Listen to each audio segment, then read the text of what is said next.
जय संविधान, जय भीम, महात्मा गांधी की जय, गोडसे मुर्दाबाद। देखिए, विजय माल्या ने तो अपना मुंह खोल दिया और विदेशी धरती में जाके उन्होंने भारतीय जनता पार्टी के बड़े बड़े नेताओं के और जो आरोप भारतीय जनता पार्टी के नेता लगाते थे सबकी कलई खोल दी। उन्होंने एक पॉडकास्ट किया जो 4 घंटे का पॉडकास्ट था और जो पूरे विश्व ने देखा। तो भारत के अंदर ही नहीं, पूरे विश्व के अंदर भारतीय जनता पार्टी की कलई खुल गई।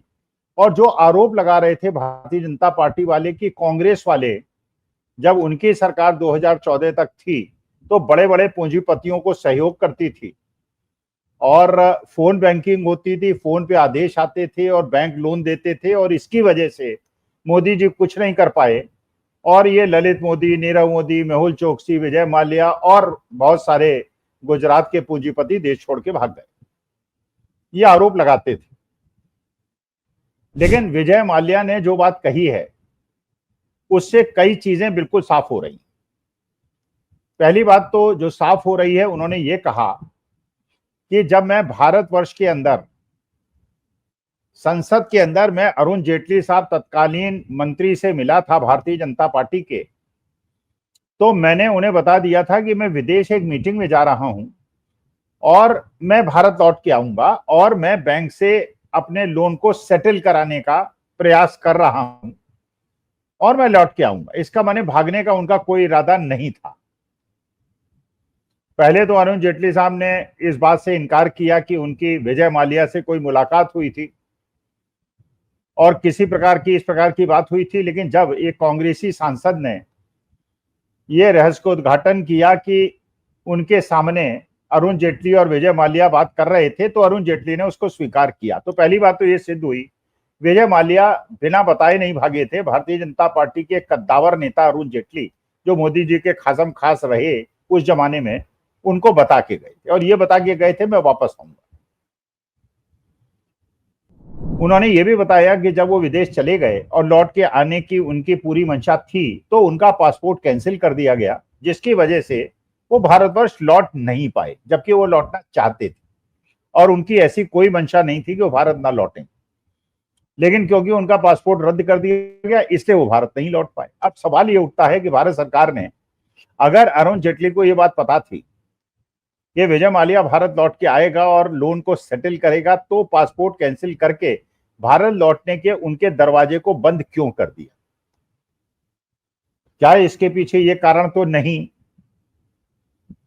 कि अगर वो भारत के अंदर रहता तो बहुत सारे रहस्य खोलता और अगर कोर्ट में उसके खिलाफ केस करता बैंक, और वहां जाके वो सारे वीडियो ऑडियो दिखाता जिसमें बड़े बड़े राजनीतिक नेताओं के और बैंक ऑफिशियल्स के पट्टी खोलता, इसलिए उसका मुंह बंद कराना कि देश की धरती पे वो कुछ ना बोले, उसको भागने नहीं केवल दिया गया बल्कि उसको भगाया गया और उसके भारत लौटने के रास्ते को बंद कर दिया गया।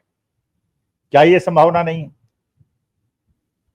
क्योंकि जो विजय माल्या ने कहा, उसने कहा साहब ये कहा जा रहा है कि मैंने 9,000 करोड़ का लोन, 12,000 करोड़ का लोन लेके भागा हूं, जबकि मैंने टोटल लोन 7,000 करोड़ का लिया है। और मोदी जी ने क्लेम किया था कि हमने 15,000 करोड़ के एसेट्स जो विजय माल्या के हैं उसको अटैच कर लिया है। तो भाई अगर 15,000 करोड़ के एसेट आपने अटैच कर लिए हैं तो उनको बेचिए और 12,000 करोड़ वसूल लीजिए, फिर परेशानी कहां है? इसका मतलब ये जिसको आप 15,000 करोड़ कह रहे हैं वो 15,000 करोड़ की वैल्यू के एसेट्स है ही नहीं, वो ओवर वैल्यूड एसेट्स हैं जिनको आप बता रहे हैं, जिसके आधार पे बैंक ने उनको लोन दिए थे। तो एक बात तो ये क्लियर हुई कि अगर ये पैसा वापस आ गया होता, जितना भी आता, वन टाइम सेटलमेंट हो जाता, और वन टाइम सेटलमेंट में मान लीजिए 7-8 हजार करोड़ में भी अगर सेटलमेंट हो जाता तो बैंक्स को 7-8 हजार करोड़ मिलते।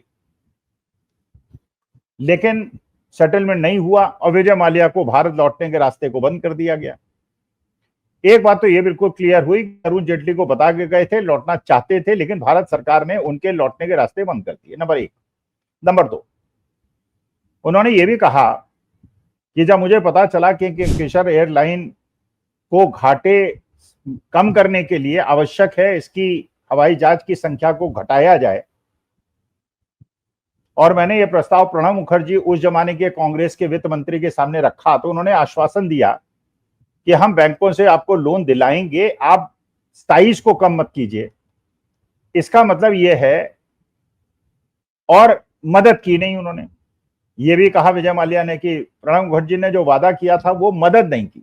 इसका मतलब ये भारतीय जनता पार्टी का ये आरोप कि कांग्रेस के जमाने में ये सारे लोन दिए गए, बढ़ा चढ़ा के दिए गए, और इसकी वजह से मोदी जी वो वसूली नहीं कर पाए। और उस जमाने में भारतीय जनता पार्टी ने आरोप लगाया, जैसे 2G में लगाया था, कोल स्कैम में लगाया था, कॉमनवेल्थ में लगाया था, ये भी एक आरोप लगाया था।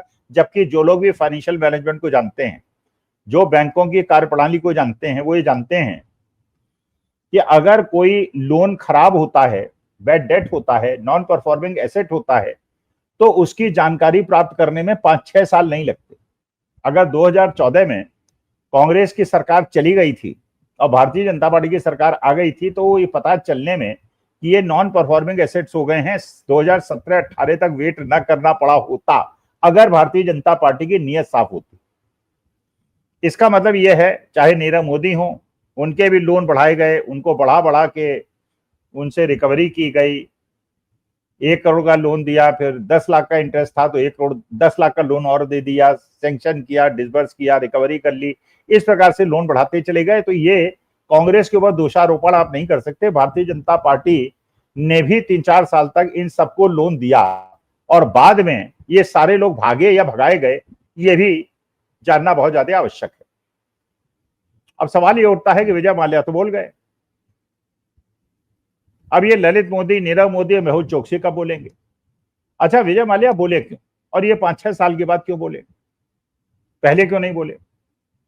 क्या इसका कारण यह है कि विजय माल्या को ये भनक मिल गई है, क्योंकि राज्यसभा सांसद वो भी रहे, राजनीति में वो भी रहे, राजनीति उनको भी पता है। वो भी जानते हैं कि जब कोई व्यक्ति अपने देश के अंदर राजनीतिक व्यवस्था में बहुत ज्यादा मजबूत हो, तो बेहतर है कि उसके खिलाफ बहुत ज्यादा मत बोलो। और ये पूंजीपति तो इस बात को बहुत बेहतरी से जानते हैं। लेकिन जब उनको लगता है कि समय पलटने वाला है और जो मजबूत व्यक्ति है अब कमजोर पड़ रहा है, तो वो अपना मुंह खोलते हैं। तो क्या इस कारण से विजय माल्या ने अपना मुंह खोल दिया है और ये रहस्य को उद्घाटन कर दिया है कि वो भागे नहीं थे, बल्कि वो वादा करके गए थे कि लौट के आए, बैंक से अमाउंट को सेटल करेंगे, लेकिन उनके पासपोर्ट को कैंसिल करके उनके भारत वापस आने के रास्ते को बंद कर दिया गया। करके उन्होंने भारतीय जनता पार्टी की कलई खोल दी। और इसी प्रकार का आपको पता होगा कि विजय माल्या के बाद ललित मोदी और नीरव मोदी के केस में भी यही हुआ था कि विदेशी बैंक से उनके जो फर्जी लेटर्स के आधार पे लोन बढ़ाते चले गए, लोन बढ़ा बढ़ा के एक चीज को दिखाते चले गए। और जो बात ये कही गई, जो विजय माल्या कह रहे हैं कि 14,000 करोड़ के एसेट्स जो मोदी जी कहते हैं कि हमने अटैच कर लिए, असल में देखना पड़ेगा कि वो 14,000 के एसेट्स, करोड़ के एसेट्स है भी, या वो 5-6 हजार करोड़ के या 1,000 करोड़ के एसेट्स हैं। क्योंकि जो चीजें बैंक से लोन लेते समय दिखाई जाती हैं कि उसकी वो वैल्यू है, बाद में पता चलता है उसकी वो वैल्यू नहीं है। अच्छा, एक चीज और देखना बहुत ज्यादा आवश्यक है, जब ये बड़े बड़े पूंजीपति बैंक से लोन लेते हैं तो इनके लोन माफ भी होते हैं, वन टाइम सेटलमेंट्स भी होते हैं। वन टाइम सेटलमेंट का मतलब ये होता है, मान लीजिए किसी से आपने 1 करोड़ का लोन लिया, अच्छा आप लोन वापस नहीं कर पाए तो उसमें 20 लाख का पैनल इंटरेस्ट हो गया, 20 लाख का कंपाउंड इंटरेस्ट हो गया। आप पैसा वापस नहीं कर पाए तो लोन जो आपने 1 करोड़ का लिया था बढ़ के 1 करोड़ 40 लाख हो गया। तो आप बैंक के पास जाते हैं और बैंक से कहते हैं साहब वन टाइम सेटलमेंट कीजिए, मैं ये पैसा वापस नहीं कर पा रहा हूँ, आप अपना पैनल और कंपाउंड इंटरेस्ट छोड़ दीजिए, मैं 1 करोड़ आपके वापस कर देता हूँ और आपकी देनदारी, मेरी लेनदारी खत्म। और बैंक मान जाता है।